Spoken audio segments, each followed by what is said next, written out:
Guys, good morning. Sobrang ganda ng gising ngayon ni Diyata kasi meron sa atin magbibigay ng gift, ng mga regalo.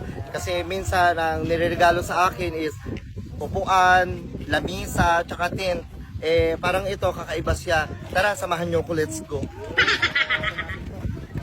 Kuya. Hello sa mga viewers, hello sa inyo. Kuya, ano pong name niyo po? Si Rolando. Kuya Roland.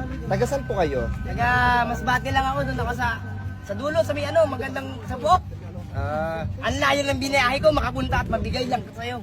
Grabe, palakpakan natin si Kuya Roland. Salamat. Alam mo, sobrang na-appreciate ko kasi umpisa pa lang, ba't naman niya ako bibigyan, di ba? Siyempre, sobrang na-appreciate ko to. Kaya, Salamat. game, buksan na natin. Let's go. Yun. Ayan. Ano mo na yan, i-unboxing mo na, unboxing na. Swerte hindi yata. Uy! Ayan guys.